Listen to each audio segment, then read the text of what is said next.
What if the person you keep trying to convince already made their decision about you? What if every extra message, every explanation, every second chance, and every attempt to prove your heart is not bringing them closer, but teaching them that you will always come back? And here is the part nobody tells you. Sometimes the moment you stop chasing someone is not the moment you lose them. It is the moment you finally find yourself. Because there comes a point when you become exhausted, not just with the person, not just with the situation, not just with being misunderstood, but with the version of yourself you have become trying to keep everything together. You're tired of sending the first message, tired of wondering why their energy changed, tired of replaying conversations in your head, tired of asking yourself, did I say something wrong?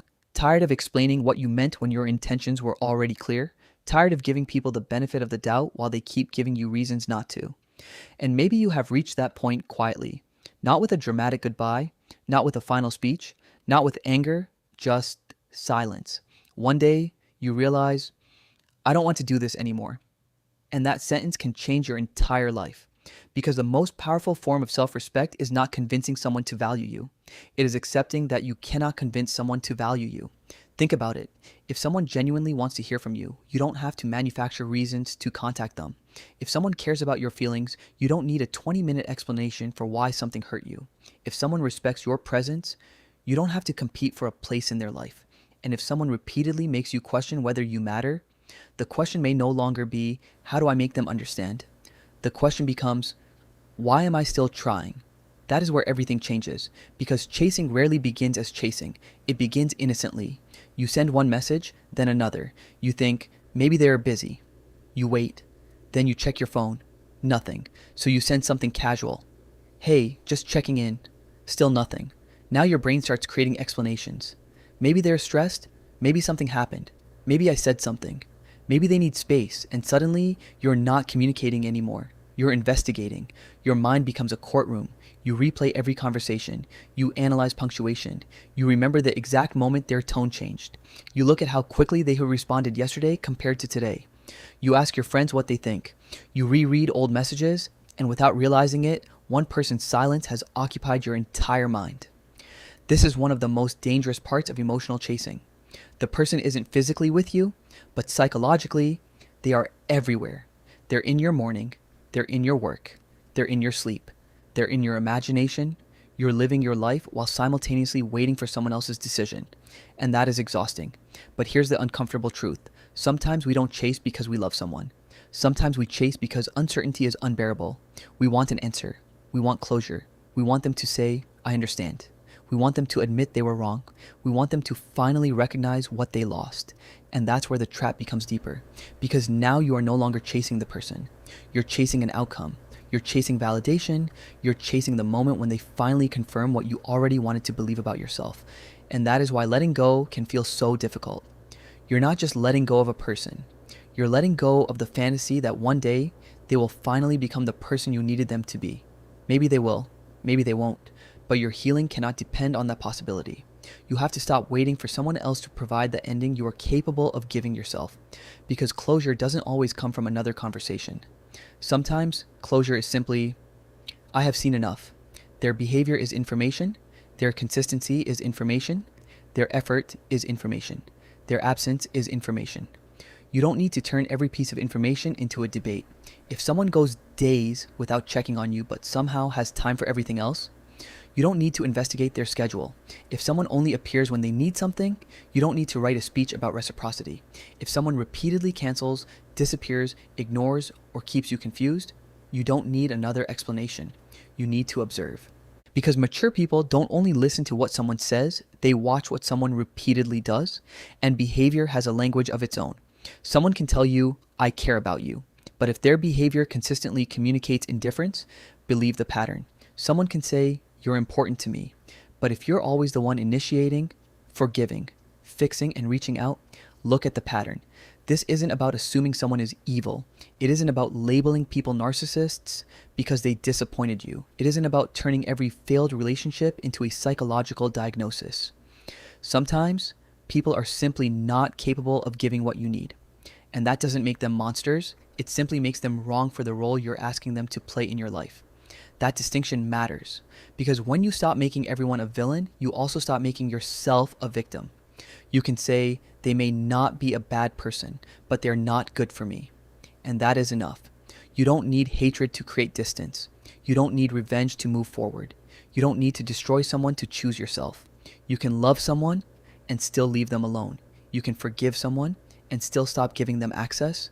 You can understand someone's wounds and still refuse to become collateral damage from those wounds, because empathy without boundaries becomes self-abandonment.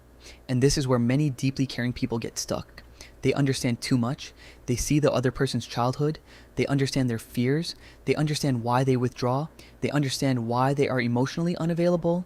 They understand why they push people away. They understand why they behave defensively. And because they understand the reason, they start excusing the behavior. But understanding someone is not the same as tolerating everything they do. You can understand why someone is afraid of intimacy without volunteering to be hurt by their avoidance. You can understand why someone struggles with communication without accepting endless disrespect. You can understand someone's pain without making their pain your responsibility. Compassion does not require self-destruction. And choosing yourself doesn't mean you suddenly become cold. It means your kindness finally includes you.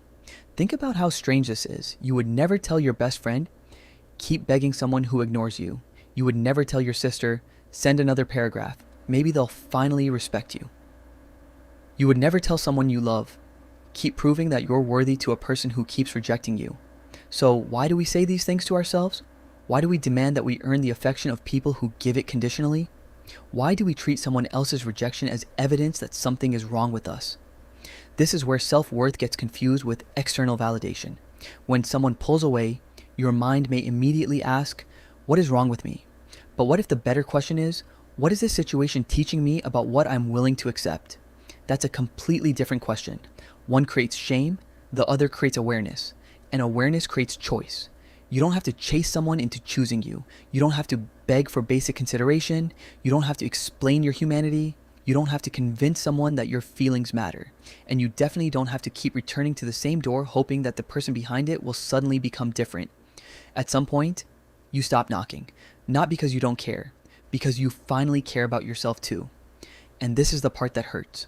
When you stop chasing, there may be silence, a lot of it. You might pick up your phone and instinctively want to message them. You might wonder if they're thinking about you. You might feel guilty. You might think, maybe I should just explain one more time. That's the old pattern asking for one more opportunity. And you have to recognize it.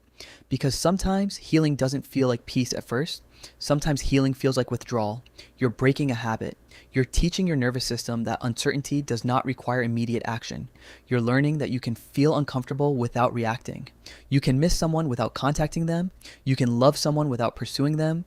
You can wonder what they're doing without checking. You can feel rejected without begging for reassurance. That is emotional strength, not the absence of emotion, but the ability to experience emotion without allowing it to control your behavior. And here's something powerful.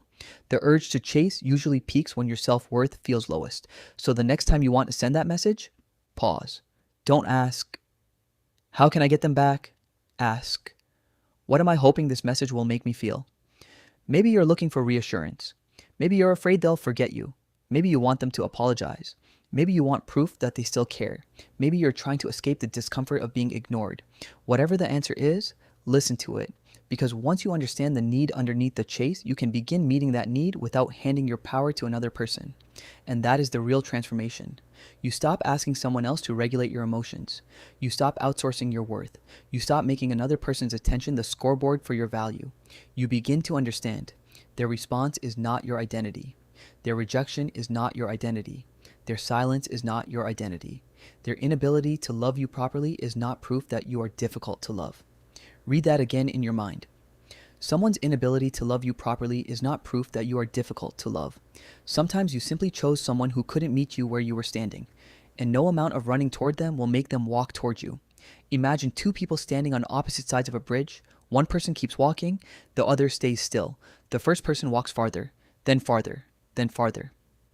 Eventually, they're halfway across the bridge, while the other person hasn't moved an inch. At some point, continuing forward doesn't prove devotion. It proves you're willing to carry the entire relationship alone. And relationships cannot survive permanently on one person's effort. Friendships can't. Romantic relationships can't. Family relationships can't. Even professional relationships eventually collapse when reciprocity disappears. Connection requires participation. You cannot create mutuality by yourself. This is why one of the most powerful things you can do is stop overfunctioning. Stop doing the emotional work for two people. Stop initiating every conversation. Stop repairing every conflict. Stop apologizing just to restore peace. Stop explaining yourself to someone committed to misunderstanding you. Stop accepting crumbs because you're afraid there won't be another meal. And most importantly, stop confusing potential with reality. Potential says they could become more consistent. Reality says they aren't. Potential says they might eventually understand. Reality says they haven't. Potential says they could choose me. Reality says they are not choosing me right now.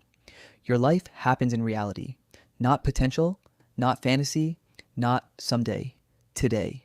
And there is another uncomfortable truth. Sometimes you keep chasing because walking away forces you to admit that you spent too much time hoping.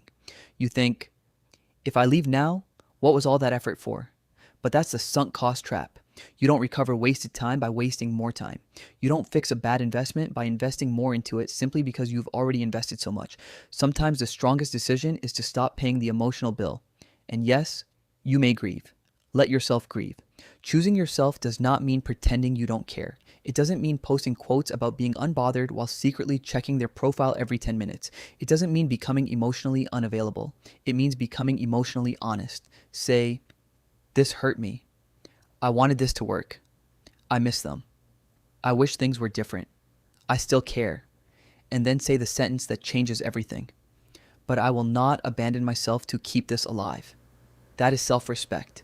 Not pretending you don't need anyone. Not becoming so independent that nobody can get close.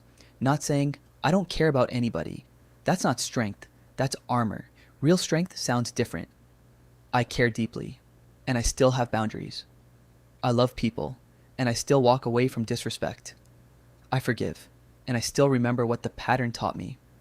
I can miss you, and I can choose not to return. That is emotional maturity. And once you understand this, something fascinating begins to happen. Your relationships become quieter. You stop trying to control outcomes. You stop chasing explanations. You stop forcing conversations that have already ended. You start watching. Who checks on you without being asked? Who remembers the little things? Who reaches out when they don't need anything? Who notices when you're quiet? Who celebrates your success without competing with you? Who respects your boundaries without punishing you for having them? Who makes effort when nobody is watching? Watch those people, because consistency is often louder than affection. Anyone can say, I care. But who shows up? Anyone can promise, but who follows through? Anyone can apologize, but who changes? That's where you find the truth. And here's the rule. Don't listen only to someone's strongest moment. Watch their pattern. A beautiful apology means very little if the same behavior returns next week. A romantic speech means very little if you feel alone every day. A promise means very little without consistent action. Words matter, but patterns reveal priorities. And when you finally stop chasing, something else happens. You create space. Space for healthier friendships, space for people who don't need to be convinced, space for conversations that don't feel like negotiations, space for love that doesn't require anxiety, because the right connection won't require you to constantly audition for the role. You won't have to wonder where you stand every morning. You won't need to decode every text. You won't need to calculate how long you should wait before responding. You won't need to pretend you don't care so they don't think you care too much. You won't have to become less loving to make someone stay. You will simply exist, and the connection will feel mutual. Not perfect, not conflict-free, but mutual. And that's an important distinction. Never chase doesn't mean never communicate. Never beg doesn't mean never ask. Never explain again doesn't mean you should refuse to communicate your feelings. Healthy relationships require communication. The difference is this. You communicate once with clarity. You don't repeatedly explain yourself to someone who has demonstrated that they don't care to understand. You ask for what you need. You don't beg someone to provide it. You set a boundary. You don't threaten someone with it. You give people an opportunity to meet you, and if they repeatedly choose not to, you believe what you see. That's the difference between communication and chasing. Communication says, here's what I need. Chasing says, please become the person I need. Communication leaves room for choice. Chasing tries to control the outcome, and you cannot control another person's choice. You can only control what you do with the information their choice gives you, so if they don't choose you, don't audition harder. If they don't respond, don't become louder. If they misunderstand you, don't write a novel explaining your soul. If they walk away, don't run after them just to prove you mattered. Let people make their choices, and then make yours. Your choice can be, I choose peace. I choose dignity. I choose reciprocity. I choose relationships where effort goes both ways. I choose people who don't make me feel guilty for having needs. I choose myself. And maybe, for the first time, choosing yourself will feel selfish. Let it. Especially if you've spent years putting yourself last. When you are used to abandoning yourself, boundaries can feel like cruelty. When you are used to overgiving, saying no can feel like rejection. When you are used to being available, becoming selective can feel wrong. But discomfort doesn't always mean you're doing something wrong. Sometimes, discomfort means you're doing something new. And there will be people who don't like the new version of you, of course there will. Some people benefited from the version of you who had no boundaries, the version who always forgave, the version who always answered, the version who always showed up, the version who accepted the bare minimum because you were afraid of losing them. When that version disappears, some relationships may disappear with it, and that can hurt. But ask yourself, were you losing the relationship, or were you losing the role you played inside it? Because sometimes people don't miss you. They miss your availability. They miss your attention. They miss your emotional labor. They miss knowing that no matter how badly they treated you, you would still be there. And when you stop providing that access, they may suddenly become interested again. That's where you need clarity. Someone coming back is not automatically evidence that they've changed. Sometimes people return because they miss access. So don't ask only, did they come back? Ask, what changed? Did the behavior change? Did the consistency change? Did the accountability change? Did the respect change? Did the pattern change? Because a return without transformation is simply a repetition waiting to happen. And you don't have to participate. You can wish someone well and still keep the door closed. You can love them from a distance. You can remember the good moments without reopening the entire relationship. You can be grateful for what something taught you without wanting it back. That's growth. And one day, something strange will happen. You'll realize you haven't checked your phone in hours. You haven't wondered what they're doing. You haven't rehearsed a conversation. You haven't imagined what you would say if they suddenly appeared. You simply lived your day.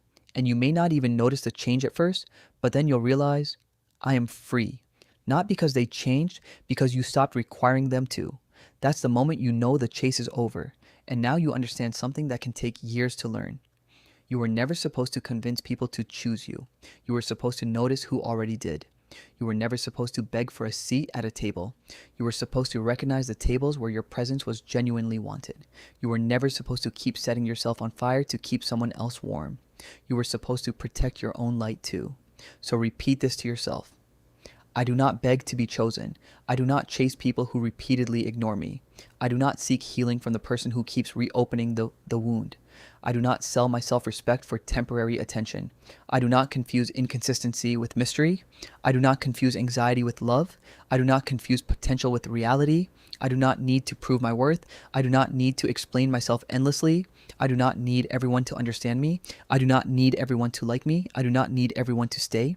Because the people who are meant to be in my life will not require me to disappear from myself just to keep them there. And maybe that's the real meaning of never chase, never beg, never explain again. It's not about becoming cold. It's about becoming clear. It's not about refusing to love. It's about refusing to abandon yourself in the name of love. It's not about walking away from everyone. It's about walking away from the version of you who believes you have to earn basic respect. And when you finally stop chasing, you may lose some people, but you will also lose the anxiety, the confusion, the constant waiting, the endless analyzing, the emotional exhaustion, the need to prove, the fear of being forgotten, and slowly, you will gain something much more valuable. Your attention, your time, your peace, your confidence, your identity, your life. So the next time someone makes you feel like you have to chase them for basic consideration, stop for a moment.